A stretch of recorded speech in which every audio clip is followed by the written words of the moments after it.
voltando aqui ao YouTube, trazendo sugestões de livros para vocês, que eu sei que vocês apreciam o assunto. Então, são livros na área religiosa, sem serem com o intuito de conduzirem vocês a essa ou aquela religião, absolutamente. Logo que eu comecei a questionar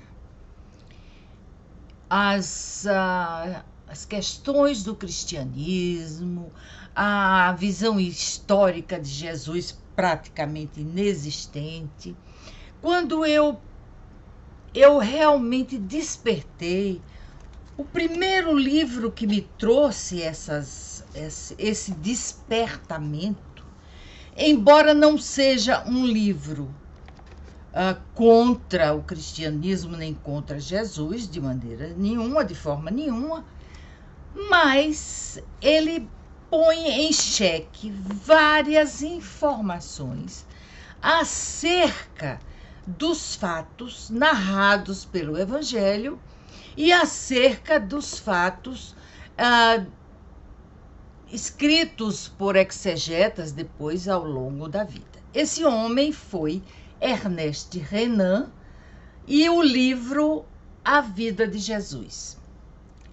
Esse livro causou escândalo na época, porque os questionamentos dele são questionamentos fortes. Ele não contemporizou, ele não se amedrontou diante do status da Igreja Católica, principalmente, não é? Que era o principal obstáculo para quem quisesse aprender alguma coisa. E ele, logo aqui no início, ele vai dizer o seguinte, onde se trata principalmente dos documentos originais dessa história. Então, ele diz o seguinte, que uma história das origens do cristianismo deveria compreender todo o período obscuro e, se posso dizê-lo, subterrâneo, que se estende desde os primórdios dessa religião até o momento em que sua existência torna-se um fato público, notório, evidente aos olhos de todos. E olhe que essa névoa que cobriu nossos olhos e nosso entendimento acerca dessas coisas durou muito. Primeiro, para nós que éramos católicos, assistir a missa em latim, não compreendíamos lhufas, a Bíblia era proibida, não se podia ler porque era coisa de Deus, enfim. E continua Ernest Renan. Uma tal história seria composta de 4 partes. A primeira, que apresento hoje ao público, trata do próprio fato que serviu de ponto de partida para o novo culto. Ela é preenchida totalmente pela pessoa sublime do fundador. E aqui, me permitam, um parêntese, porque Jesus não fundou nada. Jesus não fundou igreja nenhuma. Mas Ernest está escrevendo aqui, esse livro foi escrito deixem-me ver aqui, para vocês terem uma ideia. A primeira edição dele foi, meu Deus, acho que foi na década de 20. Foi bem antes da década de 20, foi ainda no século XIX que ele lançou esse livro. Então vejam que ali ainda havia essa ideia de que Jesus tivesse sido o fundador do cristianismo. Ele não foi, ele não fundou nada, e principalmente não fundou a Igreja Católica, coisíssima nenhuma. Então, ela é preenchida totalmente pela pessoa sublime do fundador. Bom, a segunda trataria dos apóstolos e seus discípulos imediatos, ou melhor dizendo, das revoluções por que passou o pensamento religioso nas 2 primeiras gerações cristãs. A terceira exporia o estado do cristianismo sob os antoninos. E a quarta parte, enfim, mostraria os progressos decisivos que o cristianismo fez a partir dos imperadores sírios. Não é? É então que as ideias religiosas das raças fixadas nas margens do Mediterrâneo se modificam profundamente, que os cultos orientais assomam por todos os lados e que o cristianismo, tornado uma igreja muito numerosa, esquece totalmente os sonhos milenares, rompe alguns laços com o judaísmo e passa para o mundo grego e latino. Ora, essa exposição, o livro é alentado, ele tem 527 páginas, e eu dei apenas essa folheada para vocês sentirem quão importante esse livro é, como o primeiro pontapé na bola para se pesquisar, estudar e aprender a verdade. Agora me deixem cometer um errinho. Verdadeira. Sobre tudo o que aconteceu naquela época. E eu fiquei me perguntando que quando ele se tornou greco-latino, o cristianismo deve ter encontrado tremendas dificuldades, porque eram nações pagãs com muitos deuses, não é? Havia Deus para tudo que você precisasse, para dor de cabeça, para isso, para aquilo outro, para rapidez, enfim. E era também muito solto, ninguém cobrava se você fazia uma devoção a um deus ou a outro, nem nada. Então eu fui buscar nesse livro aqui, do incrível Luc Ferry e do Lucien Geffarnon, dois autores que possuem a rara capacidade de expor suas ideias unindo clareza e profundidade, e vão responder sobre essa luta entre o paganismo e o cristianismo. É evidente que o cristianismo venceu, e venceu usando de malícia e usando de subterfúgios. Primeiro subterfúgio, apagar a data do solstício de inverno, solstício de verão para eles lá, solstício de inverno, substituindo a noite mais longa do ano por noite de Natal. Nos embromando e dizendo que Jesus havia nascido em 25 de dezembro, etc. e tal. Uma maneira de amortecer as festas pagãs. Eu estou usando aqui paganismo, para melhor compreensão, mas para mim eram cultos, como hoje existem vários cultos, mesmo na Igreja Católica. O segundo subterfúgio que eles usaram foi de substituir os deuses por santos.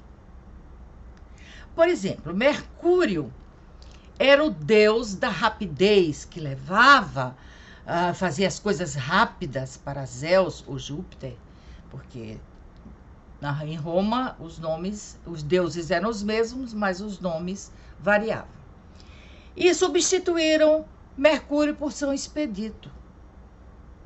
Se você quer que uma coisa se resolva rápido, se você quer uma notícia rápida, você faz preces para São Expedito. E bem, assim foi. E assim foi a das causas perdidas, os santos das causas perdidas, o santo disso, o santo daquilo. Então, recomendo muito esse livro. É um livrinho rápido. São 2 palestras feitas por esses 2 grandes pensadores, não é? Sobre esse período da mudança do paganismo para o cristianismo. Ele diz aqui, o Lucian, aqui no prólogo, ele diz o seguinte: evidentemente, é preciso estar atento ao que diz respeito aos fundamentalismos e a um obscurantismo sempre renovado. Mas como não vê que o que ameaça atualmente tanto o público quanto o privado provém menos do dogmatismo do que da ignorância? Como podemos, ainda nessas épocas que estamos vivendo, crer que um pedaço de massa se torna o corpo do Cristo? Como crer que um pastor, aqui apenas citando en passant, sem nenhum pensamento preconceituoso, nada, mas como ele pode curar uma pessoa paralítica? E a comunidade, a congregação acredita. Como acreditar na virgindade de uma mulher que pariu um filho? Como nós podemos ficar alheios e continuar naquilo que Olivier Roy chamou de la sainte ignorance, a santa ignorância? Pois essa santa ignorância se encontra no seio de todos os fundamentalismos, evangelismo, salafismo, etc., que oferecem alimento espiritual proveniente antes do fast food do que da gastronomia ou da terra. Um mínimo doutrinário tão coagulado quanto árido, desprovido de qualquer liberdade interpretativa, hostil à tradição, bem como à modernidade. E nós que desfrutamos de uma laicidade serena, mas ela, portanto, se torna frágil. A nossa laicidade se torna frágil. Porque a dupla constatação deste trabalho e da pergunta que a inspira: por que o cristianismo? Por que não se pode fazer essa pergunta senão num contexto leigo, quando a verdade de uma religião deixou de ser evidente e de impor sua lei? Porém, temos igualmente o dever de fazê-la no momento em que o desencanto do mundo provoca o risco da desculturação. E assim vai o Lucian, com várias passagens surpreendentes, e depois vem o Luc Ferry, que eu sou fã de carteirinha dele, e faz observações fundamentais. Ele diz que o cristianismo rompe com os 3 aspectos teórico, ético e soteriológico das sabedorias cosmológicas gregas. E eram profundas, tanto é assim que nós ainda utilizamos a filosofia grega para abastecer a nossa filosofia, para aprender sobre filosofia. Enfim, meus amigos, trouxe esses 2 livros, porque estou mudando um pouco o aspecto dessa nossa conversa, para trazer livros e mostrá-los a você, conversar um pouco sobre eles. Em princípio, Ernest Renan, com a vida de Jesus, vale a pena a leitura. Se você nunca leu, aproveite e leia. Tem muita pieguice, tem algumas coisas que você até se irrita, mas vale a pena um pouquinho de irritação. E a recomendação da leitura deste aqui. Este eu acho fundamental para você compreender essa transição, como ela se deu e como nós fomos tão tapeados. Se é que posso falar assim. Depois eu indicarei outros que vieram trazendo alguma coisa sobre Jesus e que nós conversaremos sobre eles, ok? Então, por hoje é só.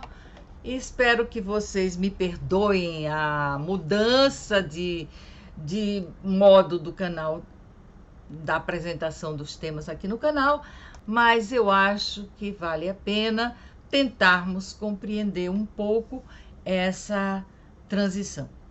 Então, tchau, muito obrigada e fiquem bem, ok?